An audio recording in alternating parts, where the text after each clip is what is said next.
Hello, and welcome to this edition of Carry On Tourism Talks with Explore Home. I'm your host, Keith Weissite, licensed clinical social worker with Terrebonne Home Care. Very glad you're joining us. However you may be joining us, we appreciate it. And we're always happy to have back with us with Explore Home, Ms. Gabrielle Dishman. Thanks for being here. Of course, it's always a fun time. All right, we appreciate that. You know, I know enough about the culture in our area to know that we've got a very thriving United Houma Nation, but they do so many different things in our community. Let's talk a little bit about what they really do in the community and some of the events they have coming up. Absolutely. So they have some incredible events, especially their powwow. You know, They have an annual powwow once a year.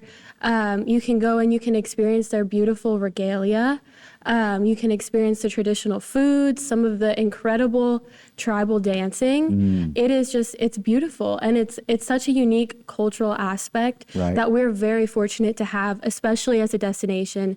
It's something that as a tourist, people are really drawn to because they want those authentic cultural experiences that are real. You know, they don't want anything that feels too like fake or anything like that. Right, exactly. And that's what you get when you come down here, especially with the United Houma Nation, is real and authentic and true to the historical line of the different traditions that they have. All the different beautiful colors. It's really tourism realism. Right? Absolutely. So people are drawn to that. And when they realize how beautiful that is, I mean, think about the vibrant colors that they use and then how beautiful those dances are with that. It's just really cool. So that's a little bit about the powwow, right? Yeah, that's a little bit about the powwow. Right. And as far as other ways you can experience their beautiful culture is have vendors at different festivals that are put on in Houma. Right. So if you're just walking around a festival, chances are you can look and you'll see someone from the United Houma Nation or even an indigenous tribe in general just sharing that their beautiful work. They have wood carvings. On the screen right now is Miss Janie Lester. She actually partners with us at Explore Houma to bring the basketry and the palmetto leaf weaving that she does. And so she also teaches a class that it's where she brings these garfish scales and you can make garfish scale art. Oh my, which are pretty large, right? Yes, those scales, you can do different things with them. But they're dyed garfish scales she kind of just brings that really cool cultural heritage to the tourists. Yeah, I love it. You know, people think about basket weaving, but we've got such unique plants and all of the different trees that we have down here, and those palmettos that were very indigenous here, and they find ways to weave those and create different things with them. It's really cool. Absolutely. I like it. What are some other different things and how they affect our economy? Yeah, absolutely. So you can find a lot of their really cool crafts in local shops, like the South Down gift shop. I believe it's called the Sugar Stock Boutique. Right. They sell really cool jewelry and crosses. And on the screen right now is the garfish scale crosses and jewelry that they sell in their gift shop. And it's really beautiful work. And you can tell. Beautiful that is. Absolutely. And you can tell the amount of time and experience it takes crafting these items. Yeah. And again, South Down is just one of those places, but at all the different events that we have, you'll find those things sprinkled in. Well, they have different booths where you can go and see a lot of this artwork and this cultural artwork here in our area. Let's talk a little bit about how they make a difference in our community and their identity is well known, as we in Houma are named for the Houma's Indians. Right, yes. So it is Houma's namesake tribe, and it's really incredible that the indigenous heritage in our community is living. It's not just historical. And I mean, you go to other destinations, and it's really cool the history that other destinations have with these tribes, but you come here and it's living. It's happening in the present. It's not just a part of the past, it's part of our past, present, and hopefully our future with a lot of the community members that we have right now. Yeah, really proud. And Jay, go back to that picture of the different generations, that younger child there. That's where our next generation is. It's right there. Absolutely. As you can see, this young child really embracing the dance and the pageantry, if you will, and the dress of everything there. And they learn that. It is very intrinsic. I mean, I've known about the United Houma Nation for many, many years, just growing up on the east side and at South Terrebonne, I've always known of that, and they embrace that from a very young age. I've always known it my whole life. I'm born and raised in Houma, and I don't have to explore Houma too far to learn more about that very rich tradition and culture. And so it's exciting, and it's exciting for us to be able to partner, especially you guys, to be able to, for Explore Houma, to partner, especially with the United Houma Nation, right? Absolutely. And I mean, it really is incredible because, like I said earlier, Miss Janie Lester, who helps us along our tours to really get that cultural experience across.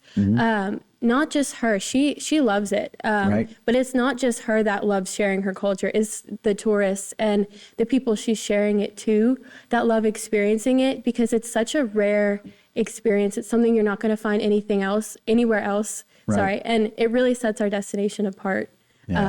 It's really incredible to be able to say that we market such a destination that is so authentic. Right. And again, for the people that live here and experience that, it seems like, to me, it's second nature. But I think about somebody coming in from out of town, even as short as just out of Lafourche, right, in that area, and they go, oh, I didn't realize they had so much of that. We're going to take a short break. When we come back, we're going to talk a whole lot more about the impact that we have in our community with the Houma Nation. We're excited about that. Thank you for sticking around.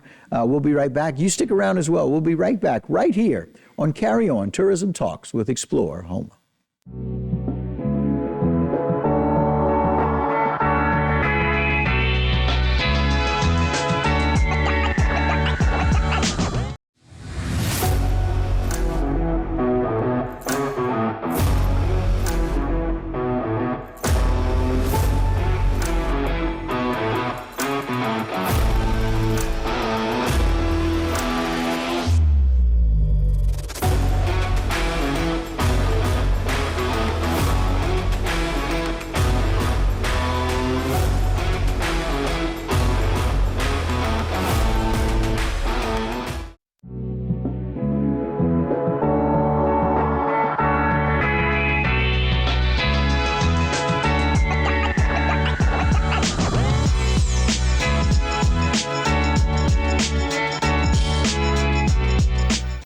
Hello and welcome back to this edition of Carry On Tourism Talks with Explore Houma. I'm your host, Keith Weissite, licensed clinical social worker with Terrebonne Home Care.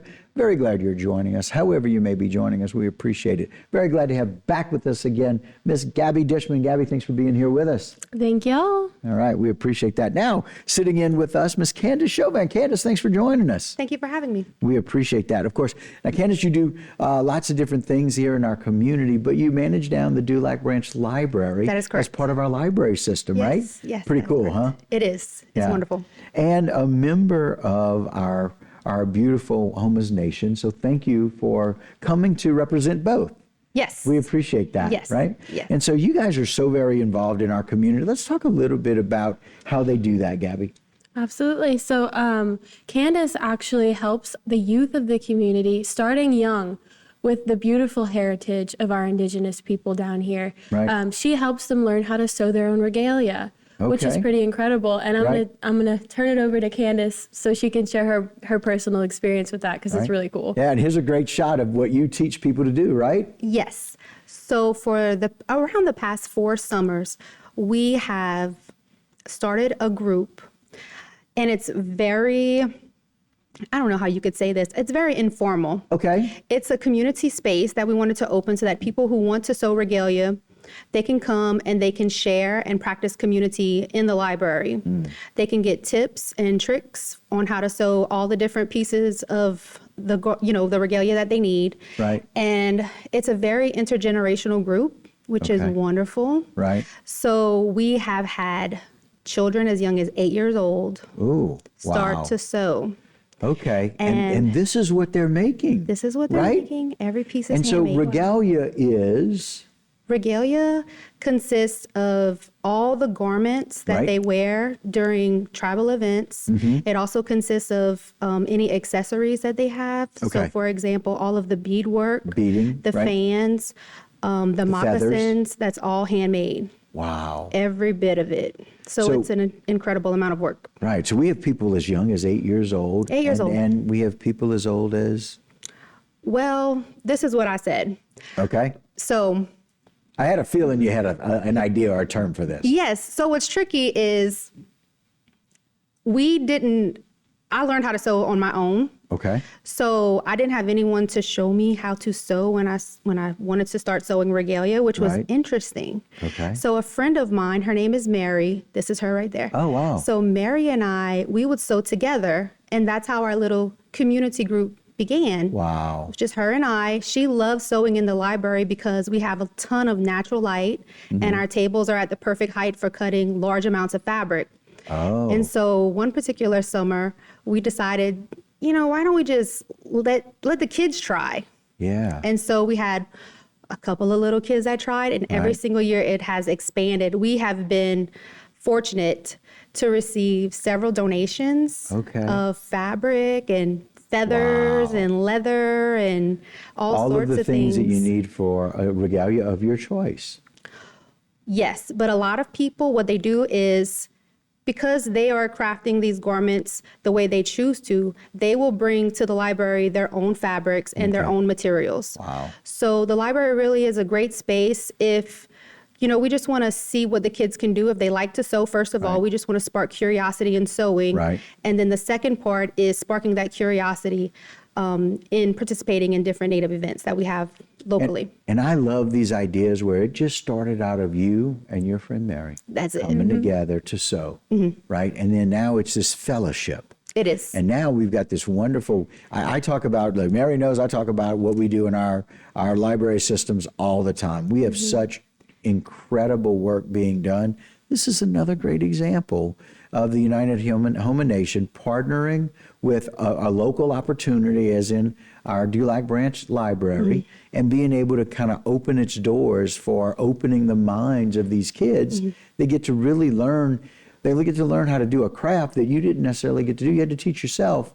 Now you find ways to be able to teach people, and you're teaching this legacy and this culture that we were talking about earlier. Gabby was going on about the importance of this culture, but it's a living culture here, right? Yes, and I think it's important that children have an example to look towards. Right. And what's interesting about this group is that all of these youth end up being an example to each other because all of their garments are different. Right. So these children and teens participate in multiple dance groups, their age groups. Okay. So they're separated by age, and they're also separated by dance style at the powwow. Okay. So they look at other dancers for inspiration.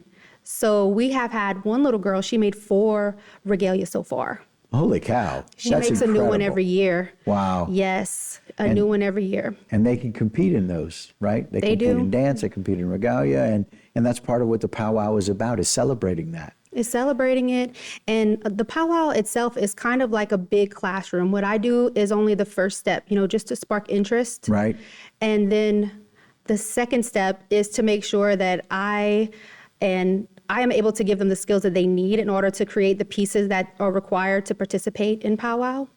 I cannot do this alone. Like I Right. said, my friend Mary helps me, and then Right. my friend and coworker Katie, she is a huge help. She actually learned how to sew because of this group. To be able to we do have that. so many kids that come, so we Right. really have to have all hands on deck. So the adults have all learned how to sew. Right. And the kids themselves, they pick up so quickly. They don't think anything's hard. We never tell them that what they're doing is a difficult thing. They're Right. very curious and they want to learn. So That's a good thing. A lot of fun. Candace, thanks for what you're doing. We appreciate that. Gabby, Thank you. thanks for bringing us this information. It's always wonderful to celebrate our history and our culture. Absolutely. Thank you. All right, guys, that'll do it for this particular episode of Carry On Tourism Talks with Explore Houma. But don't go anywhere. A whole lot more right here on HTV.